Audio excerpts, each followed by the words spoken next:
avec François Fillon, nous avons réformé les retraites en 2010. Ça rapportait plus d'argent au régime général de retraite de faire 62 ans en 2018 que 63 ans en 2025. Donc je propose qu'on passe à 63 ans en 2020, 64 ans en 2025, c'est 19 milliards d'euros de recettes.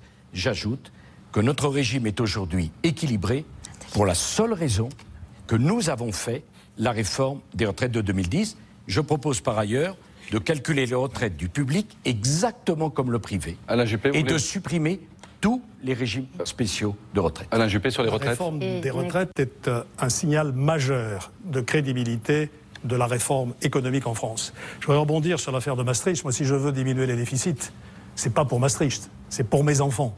Parce que plus il y a de déficit, plus il y a de dettes, et on va leur laisser un fardeau absolument insupportable. Sur la retraite, moi je propose d'aller par étapes jusqu'à 65 ans, et ça se déroulera entre 2017 et 2026, sur 9 ans. Vous voyez qu'il faudra prendre son temps, et ça rapporte 20 milliards d'économies. Pourquoi par étapes? Puisque Nicolas Sarkozy lui dit que plus on va vite, plus on fait des pas du tout. J'ai bien compris que Nicolas Sarkozy parlait de 2025 pour 64 ans. Et moi, je parle de 2026 pour 65 ans. Ça rapporte 20 milliards d'économies par an à la fin du quinquennat et au-delà.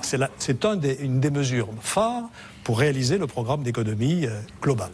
Madame Kosciusko-Morizet, les retraites. Là, c'est comme sur les impôts, on propose juste de changer les paramètres d'un système qui est trop complexe et qui marche mal. Moi, je propose de changer le système. Je veux qu'on passe au système des retraites à points, qui est à la fois plus juste, plus transparent et plus agile. C'est plus juste parce qu'il n'y a plus de régimes spéciaux, le point il vaut pareil pour tout le monde. C'est plus transparent parce qu'à chaque moment on sait combien on a de points. Et si on change de statut, si on passe du salariat à l'indépendance, on emporte ces points avec soi. C'est aussi plus agile parce qu'on peut choisir son âge de départ à la retraite. En fait, entre un plancher et un plafond, on sait combien on toucherait et on fait ses choix. Ça va avec une société de liberté qui est celle que je trouve on voit aujourd'hui vouloir émerger et qui a bien du mal avec tous les verrous et tous les blocages qu'il y a à tous les étages. Puisqu'on parle de régimes spéciaux, Bruno Le Maire, oui, vous proposez clairement la suppression de ces régimes spéciaux, EDF, SNCF, RATP, et vous comptez prendre une ordonnance en ce sens dès que vous serez élu. Concrètement, comment ça va se passer? Vous pensez que les cheminots, les électriciens vont dire bravo, merci? Je pense que les Français diront bravo, merci. Parce qu'ils n'en peuvent plus des injustices sur le système de retraite. De voir qu'il y en a qui cotisent sur les 25 meilleures années, les autres sur les 6 derniers mois, qu'il y a encore des régimes spéciaux pour les cheminots, pour les parlementaires. Vous ne craignez pas des manifestations monstres? Enfin, on a connu ça.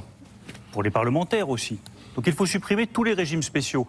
Et la justice, c'est pas de dire à un cheminot qui est rentré à la SNCF il y a 20 ans, on te supprime du jour au lendemain ton régime spécial. C'est de dire à chaque nouvel entrant, les régimes spéciaux, c'est fini. La justice, c'est aussi aligner les règles de cotisation des salariés du public chez les salariés du privé. Et la justice, c'est aussi tenir compte de tous ceux qui ont des petites retraites en France.